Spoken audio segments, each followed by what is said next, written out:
Welcome to African United. Each one teach one. Please subscribe to our channel and hit notification button for the future updates. Thank you very much in advance. Question 2, asked by the leader of the opposition. On a point of order, sorry? On a point of order, Speaker. Oh, yeah. Speaker. Oh, my apologies. My apologies, Honorable Shivhambu, it's your turn. Go ahead. It was not a mistake, it was deliberate. The question you are responding to, now, President. Honorable Shivhambu, if it's deliberate, then you don't proceed, you don't talk. That's the rule. You will not talk. You are not the president of the country, man. With a government logo. No, you won't speak. No, you won't speak. Stop behaving like you are drunk. No, you won't. No, Honorable Shivhambu. This subject. These rules we approve upon. We are noting what you are saying, and we are going to check these remarks you are making, and you are not going to speak if you don't change that thing deliberately. You telling the House you deliberately breaking the rule. There's no way you will be allowed to speak. No way. No, you have to throw me out of the House. No. Honorable members, we made a ruling on this matter yesterday. It will not be changed by the methods you are using. No. You are out of order, Chief. No, I'm not out of order. I'm enforcing the rules that you are part of order. Lichesa is out of order. He always does. Who is Lichesa? He thinks he's a clown. You are a clown. I must... no, we are listening to you. And this is a recorded session of Parliament, and we will act against it. We will not allow anybody to speak here. Neither are we at your mercy either. Your house. No, disrespectful. Please ask the question. Stop being disrespectful. Yes. You stop being disrespectful. Honorable members, it is wrong. We're not here in your favor. It is wrong for you to do what you are doing. You are not going to be allowed to do it. Some emotional. Can I proceed with the question? Yes, on condition you know what you must do. You know the condition, sir. What should I do? What should I do? You have got me on the channel. You switch off. You put it on. You had it on. You put it on. The background. You do it.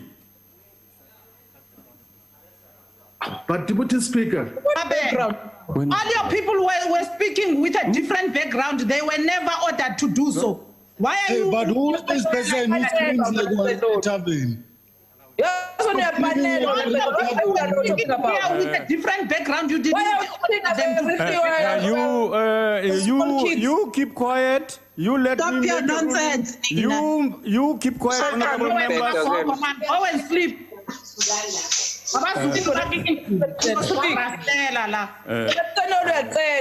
Honorable Shivhambu, proceed. Yeah, that's We'll come back to that. Thank you very much. President, I'm advised. the question is in two parts.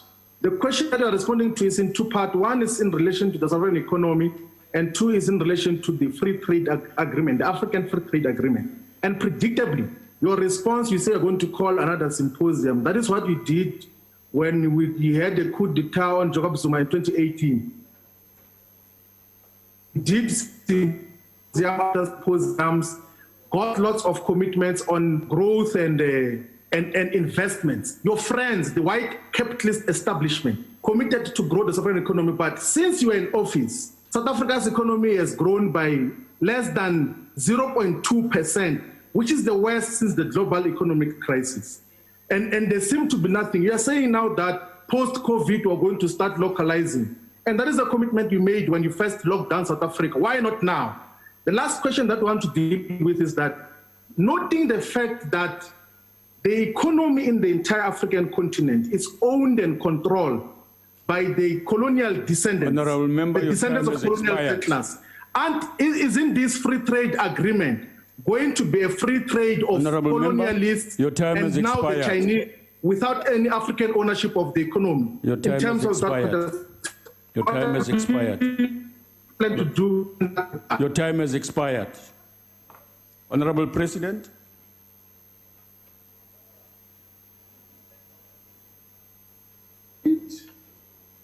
The saying that we need to localize. But the post-COVID situation is going to add impetus to precisely that. We have been able to see how we can get, firstly, our industrialists, our own industrialists, to live up to coming into the economy, becoming real industrialists, becoming manufacturers. I have seen, Honorable Shivhambu, for myself, how a number of black industrialists are taking various opportunities that COVID-19 is presenting to them. They are making some of the goods that are now needed right here in our own country. They are making the masks, they are making the PPEs, and they now are going to be moving forward to even making the test kits. And many of them are black industrialists. And we need to welcome this. And over time, they will start having economies of scale as to be able also to export. Later today, we are going to be launching a platform for the African continent, where we are going to be able to get all countries on the African continent to buy diagnostic and therapeutic medical supplies. Admittedly, quite a number of them come from other countries, but interestingly, a number of those supplies are going to be supplied by African manufacturers, right from Egypt, right through down to the south. And they are going to be part of this platform. They are going to be selling to the entire continent various supplies. And this is what COVID-19 is presenting to the continent as a silver lining. A number of African, 100% owned African entities on the African continent are coming to the fore.